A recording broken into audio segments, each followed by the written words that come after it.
오늘은 내 확신이 능력이 되리라 라는 제목으로 말씀을 나누도록 하겠습니다. 한번 따라해 보실래요? 내 확신이 능력이 되리라. 내 확신이 능력이 되리라. 제가 신학교를 가려고 할 때에 많은 분들이 말렸습니다. 힘들다는 겁니다. 정말로 물질적으로, 정신적으로 많은 어려움이 있었습니다. 그럼에도 불구하고 기쁨으로 신학교를 다니고 목회의 길을 갈 수 있었던 이유가 뭔가? 그 이유는 하나님의 부르심에 대한 확신이 있었기 때문이에요. 배가 고파도 행복했습니다. 누가 상처를 줘도 제게 아무런 능력이 되지 못했습니다. 뭐 남들이 조롱을 하든지 말든지 비웃든지 말든지 저는 뭐 아무렇지도 않았어요. 왜요? 확신이 있었기 때문입니다. 그런데 목사 안수를 받고 목회를 하면서 기도를 해도 해결되지 않는 어려움을 경험하고 믿었던 사람들에게서 배신도 경험하고 또 이런저런 어려움과 상처를 받자 어느 순간 확신이 흔들리는 거예요. 목회의 길을 끝까지 가는 것이 과연 하나님의 뜻일까? 하나님은 나와 함께하고 계시는 것인가? 그렇다면 왜 나에게 이런 일이 생기는 것이지? 나는 애시당초 자격이 없던 사람이 아닐까? 이런 생각들과 함께 부르심에 대한 확신이 흔들리니까 그 순간부터 아무것도 하기 싫은 거예요. 가슴이 답답해졌습니다. 우울해졌습니다. 무기력감을 경험하게 되었습니다. 많은 사람들이 인생을 살면서 이것이 정말 맞는 길인가? 내가 제대로 살고 있는 것인가? 후회 없는 인생이겠지? 그런 갈등 가운데 살고 있다고 합니다. 확신이 있으면 열정이 있고 힘이 있지만 확신이 없으면 무기력해지는 것이죠.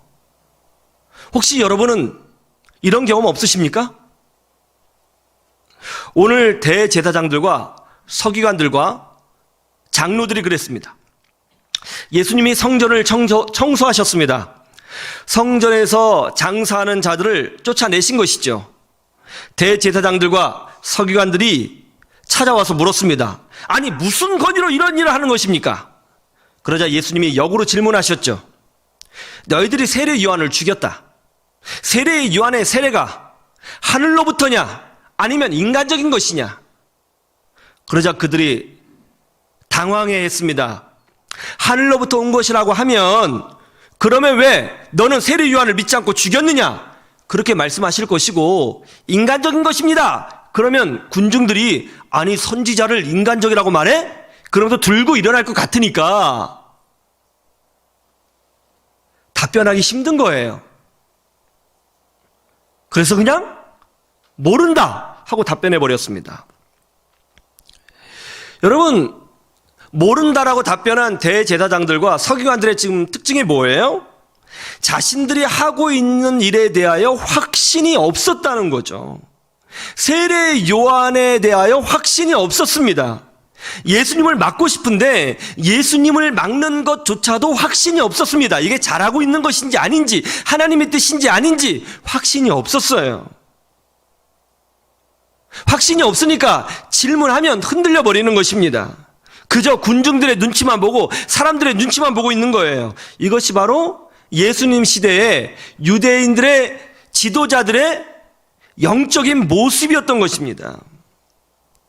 확신이 없이 가르치고 확신이 없이 백성들을 이끌었던 거예요. 여기에 무슨 능력이 있었겠어요.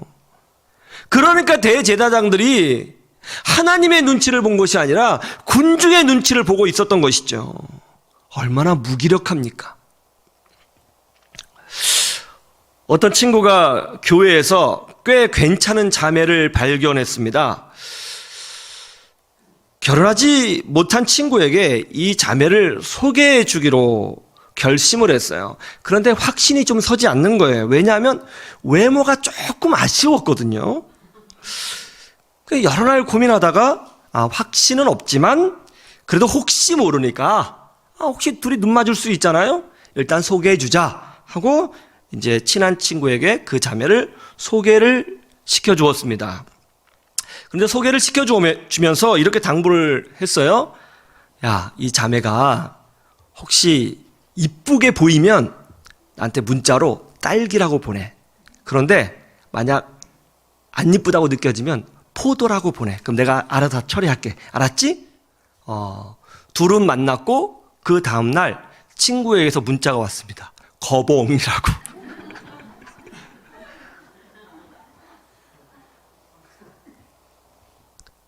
네. 확신이 없는 행동, 확신이 없는 인생, 확신이 없는 신앙은 더 최악의 결과를 만들어내는 거죠. 영혼이 건강해야 삶이 건강해집니다.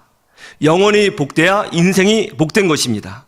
영적인 확신이 그 안에 가득할 때에 복된 인생을 살게 되고 승리의 인생을 살게 되는 줄로 믿습니다. 우리도 마찬가지죠. 믿음의 확신들을 가지고 있어야 하는 것입니다. 그러면 우리는 21세기를 살아가는 그리스도인으로서 어떤 영적인 확신들을 가지고 살아가야 되는 것일까요? 첫 번째로는 이거예요. 구원의 확신이 있어야 됩니다. 한번 따라해 보세요. 구원의 확신. 우리 성경을 좀 찾아볼까요? 에베소 2장 8절.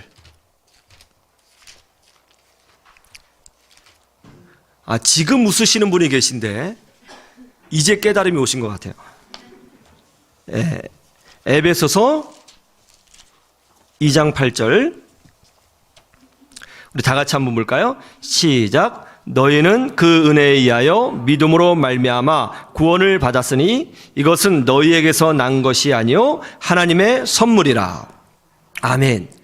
여러분, 에베소서의 특징이 뭔지 아세요? 에베소서의 특징은 영원성입니다. 그러니까 에베소서를 기록할 때 사도 바울이 생각한 시간의 단위는 뭐냐면 영원에서 영원이라는 관점을 가지고 성경을 기록한 거예요. 여러분, 영원이라고 하는 시간은 뭐죠?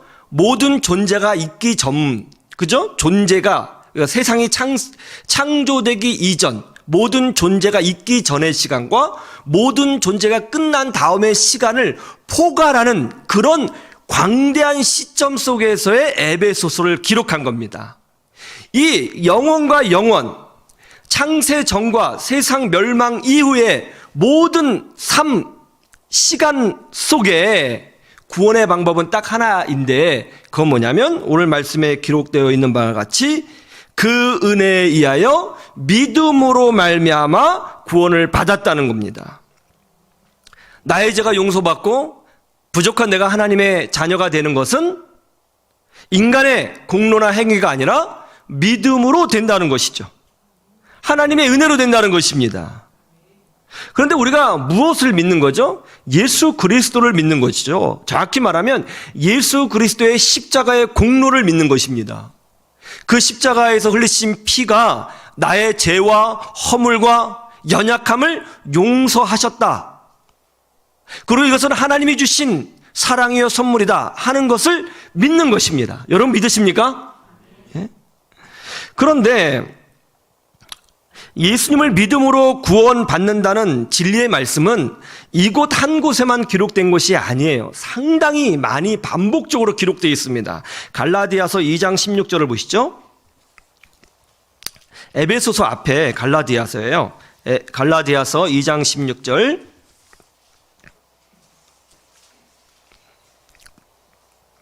갈라디아서 2장 16절 같이 볼까요? 시작. 사람이 의롭게 되는 것은 율법의 행위로 말미암음이 아니요 오직 예수 그리스도를 믿음으로 말미암는 줄 알므로 우리도 그리스도 예수를 믿나니 이는 우리가 율법의 행위로서가 아니고 그리스도를 믿음으로써 의롭다함을 얻으려 함이라. 율법의 행위로서는 의롭다함을 얻을 육체가 없느니라. 그렇죠? 구원은 율법을 지키거나 인간적인 노력을 하거나 헌신을 하거나 전도를 많이 해서 되는 것이 아니라 오직 예수님을 믿음으로만 의롭게 될 수 있고 구원받을 수 있다고 선포하고 있죠. 그렇죠? 믿음으로 되는 거예요.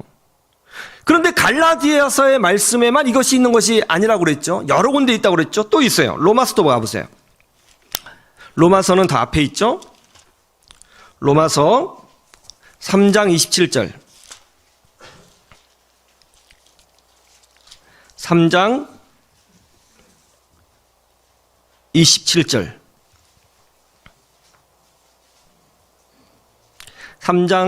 로마서 3장 27절, 28절. 우리 두 절 같이 한번 읽어볼까요? 시작. 그런즉 자랑할 때가 어디냐? 있을 수가 없느니라. 무슨 법으로냐? 행위로냐? 아니라 오직 믿음의 법으로니라.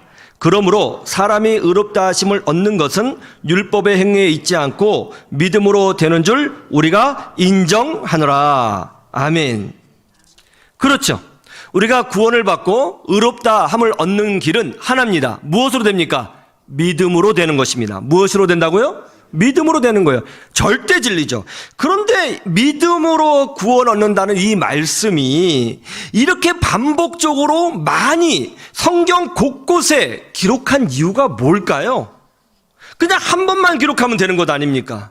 반복적으로 여러 번 기록한 이유가 뭐예요? 그것은 믿음으로만 구원 얻는다고 하는 이 진리를 방해하고 회방하려는 세력이 있었기 때문에 그런 거예요. 사람이 어떻게 믿음으로만 구원받냐? 이게 말이 되느냐? 적어도 사람 편에서 뭔가를 좀 해야지. 율법을 지키든지 할례를 받든지 아니면 좀 착한 일을 하든지 아니면 헌신을 해야지 구원받지. 어떻게 믿음으로만 되느냐? 말이 안 돼. 이렇게 주장을 했던 거예요. 그러면서 하는 말이 너 자신을 봐봐. 솔직히 너 깨끗하냐? 너 거룩하냐? 너 죄 없느냐? 완벽하냐? 그러면서 어떻게 믿음으로만 구원받을 수 있다고 말을 하느냐? 말이 안 된다. 그렇게 주장을 한 거예요. 그러면 사람들이 어때요? 그런 이야기를 들으면 솔직히 자기 자신을 보면 완벽해요? 불완전해요? 완벽하지가 않죠. 예? 죄인이죠. 문제가 있죠. 연약하죠. 교회를 수십 년 다녀도 성격이 별로 안 바뀌고 여전히 실수하고 양심이 찔린단 말입니다. 그러면서 이런 생각을 하죠. 그래, 내가 구원받았다면 이런 일이 벌어질 수가 없지. 내가 구원받았다면 어떻게 나는 변화되지 않고 똑같아? 구원받았다면 좀 변화됐어야지. 왜 난 항상 이 모양이지? 나 구원 안 받은 거 아니야? 기도해도 응답도 없는 것 같고 말이지. 내가 뭐 잘못하고 있나? 이런 생각을 하게 되면서 구원의 확신이 흔들린단 말이에요. 기독교 역사를 한마디로 요약하라. 그럼 어떻게 요약할 수 있는지 아세요? 믿음으로 구원받는다는 진리를 지키는 싸움의 역사예요. 이게 수천 년간 반복되는 거예요. 수천 년간. 사탄 마귀는 끊임없이 믿음으로 구원받는다고 하는 진리를 회방하고 혼동스럽게 만들어 왔어요.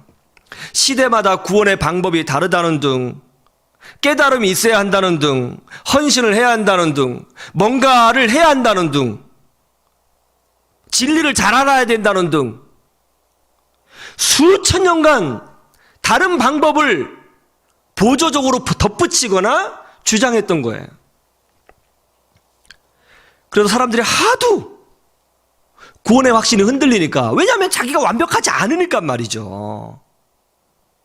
자기 자신을 보면 별 볼 일 없거든요. 그런데 자기 자신에 대해서 확신이 없는 데다가 이상한 사람들이 와서 너 구원받은 거 아니야? 이렇게 말해버리니까 확 무너지거든요. 자꾸 흔들리니까. 믿음으로 구원받는다고 하는 진리를 반복적으로 강조하면서 성경에 기록해 놓은 것입니다. 다른 방법은 없다는 것이죠.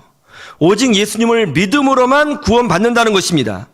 그것만 하면 된다고요? 예, 그렇습니다. 그것만 하면 됩니다. 그래서 하나님의 은혜입니다. 그래서 하나님의 사랑인 거예요. 사랑에는 조건이 없는 거거든요. 여러분, 사랑에 무슨 조건이 있어요?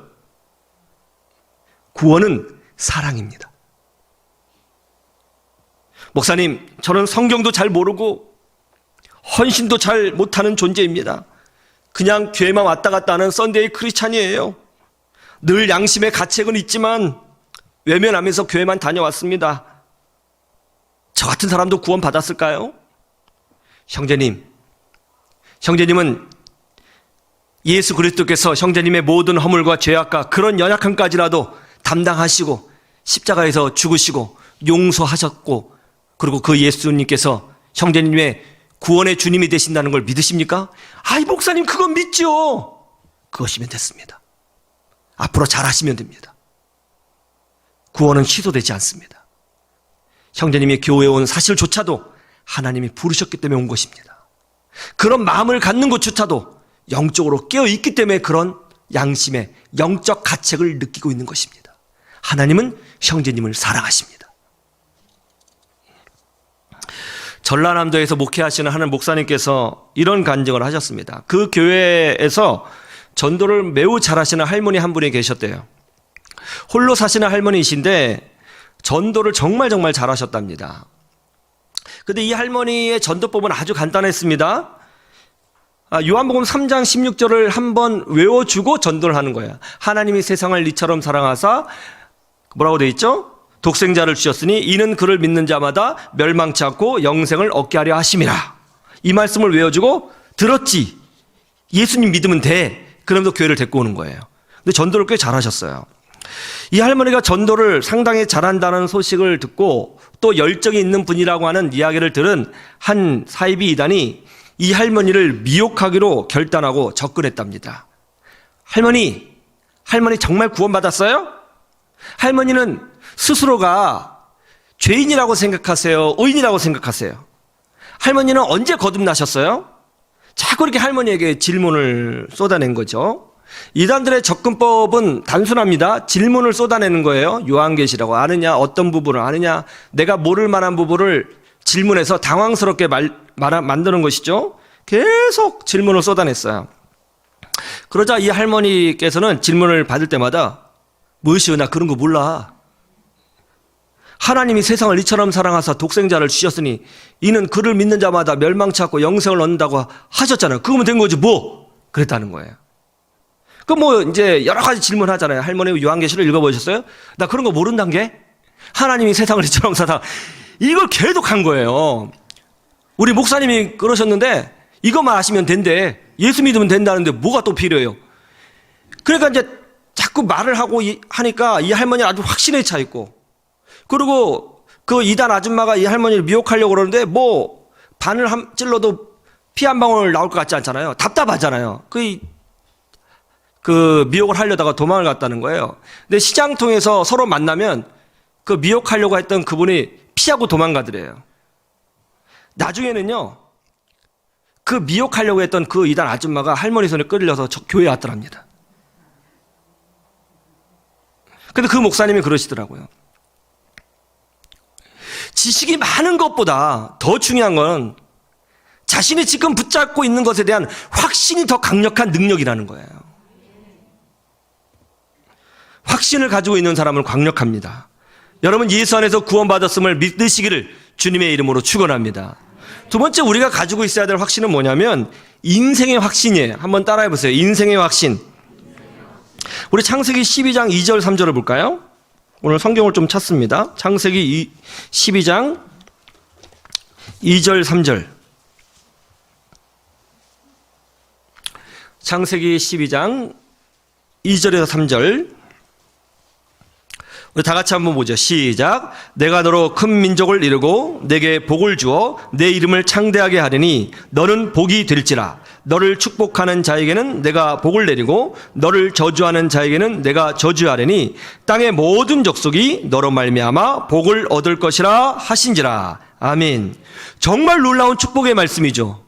자녀에 대한 축복의 말씀도 있고요. 또 아브라함을 통해서 많은 사람들이 복을 얻는다고 하는 축복의 말씀도 있고요. 하나님께서 아브라함의 인생을 사용하시고 아브라함과 동행하신다고 하는 놀라운 축복의 말씀이 여기 기록되어 있습니다. 그런데 여러분, 이 말씀이 지금 누구에게 하신 말씀이라고요? 아브라함에게 하신 말씀이죠. 아브라함. 그런데 사실은요, 그렇지 않습니다. 한번 볼까요? 다시 갈라디아서 3장 9절을 보세요. 갈라디아서 3장 9절.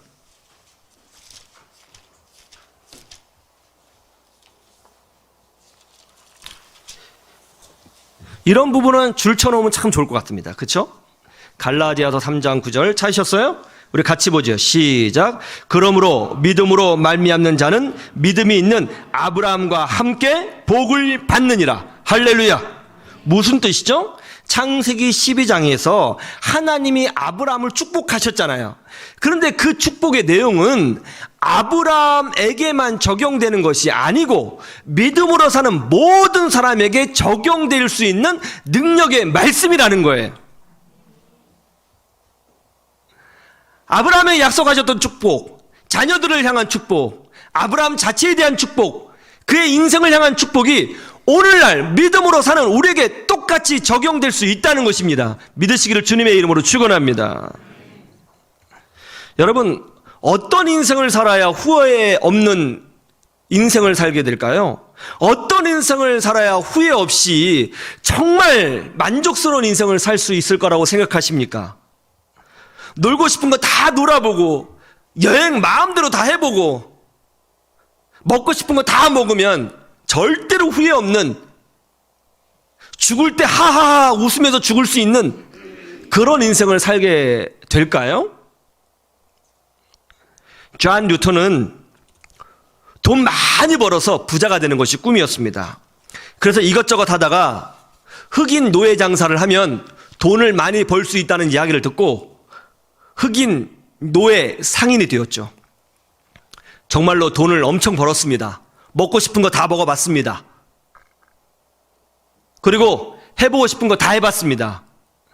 그런데 말이죠, 이상하게 해보고 싶은 거 다 해보면 만족스러울 줄 알았는데 뭔가 공허한 거예요.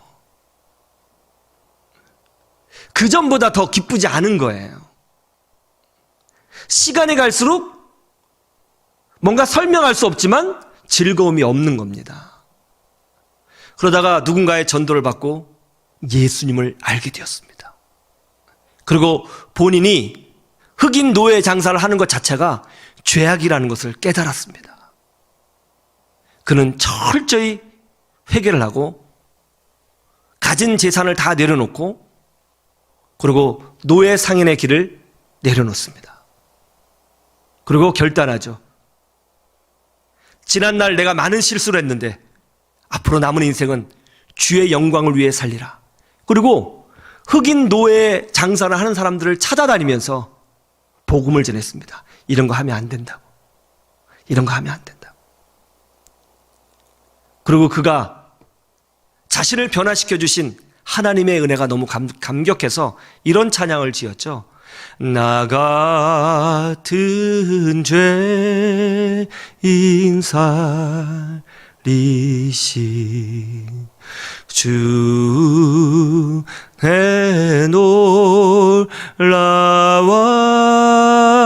놀라와 잃었던 생명 찾았고 광명을 얻었네. 할렐루야. 광명을 얻었네. 에이브라함 링컨은 하나님의 영광을 위해서 사는 삶이 가장 복된 길이라고 확신했습니다. 그리고 노예 제도는 하나님의 뜻이 아니라고 확신했습니다. 그래서 그는 전쟁을 불사하면서까지 노예 해방을 위해 싸운 겁니다. 그러다 어느 날 옆에 있는 참모가 링컨 대통령에게 물은 거예요. 카카, 저 남부군도 하나님을 믿습니다. 그리고 전쟁을 합니다. 우리 북부군도 하나님을 믿고 전쟁을 하고 있습니다. 둘 다 주일날이 되면 교회에 들어가서 열심히 하나님 앞에 부르짖을 텐데 하나님은 누구 기도를 들어주실까요? 확신이 흔들린 거예요. 그때 에이브라함 링컨 대통령이 이렇게 답변을 했다고 하죠. 하나님이 누구 기도를 들어주시는가? 하나님이 누구 편이신가? 그런 걸 지금 왜 고민하고 있느냐? 중요한 건 그런 것이 아니라 중요한 건 내가 지금 하나님 편에 서 있느냐? 이게 훨씬 더 중요한 것이다. 확신을 가졌죠. 오늘도 믿음으로 사는 분들이 계십니다. 교회를 사랑하는 분들이 있어요. 주의 종들을 아끼는 분들이 있습니다. 복음을 전하고 어렵고 힘들지만 믿음의 자리를 지키려고 하는 분들이 있습니다.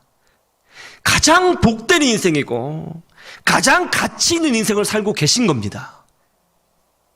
여러분은 여러분의 인생에 대해서 확신을 가지고 있어야 돼요. 하나님께서 책임져 주신다.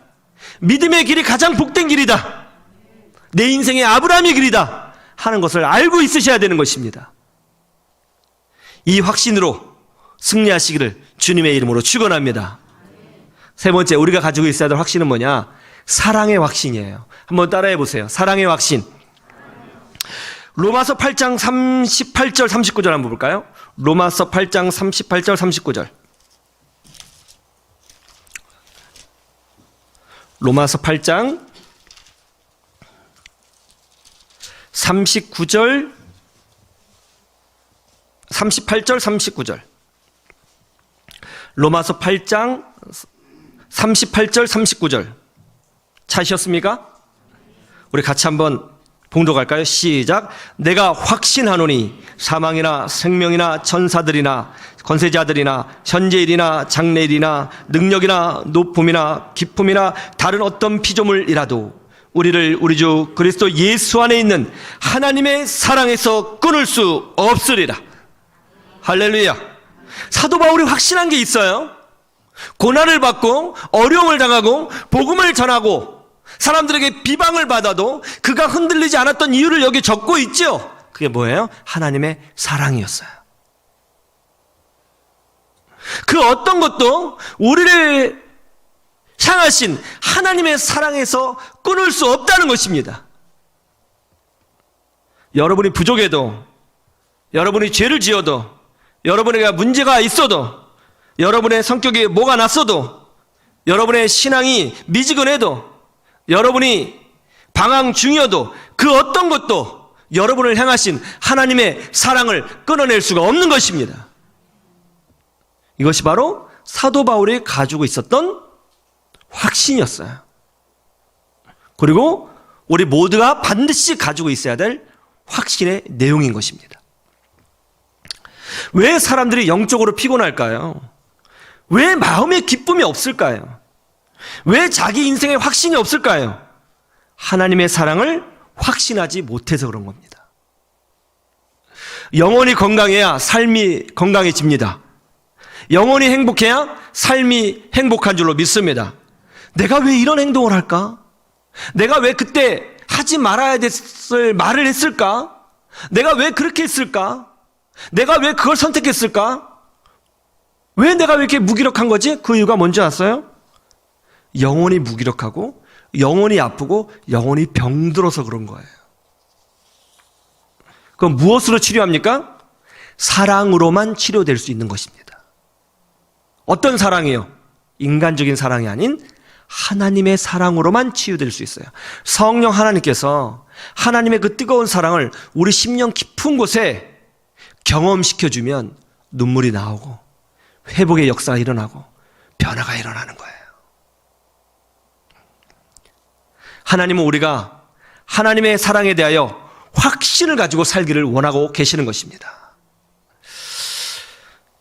휠체어에 탄 81세의 노모와 이제 50살 된 아들이 요양원 정원을 산책하고 있었습니다. 그때 까치 한 마리가 깍깍깍거리면서 앞에 있는 나뭇가지에 앉았어요.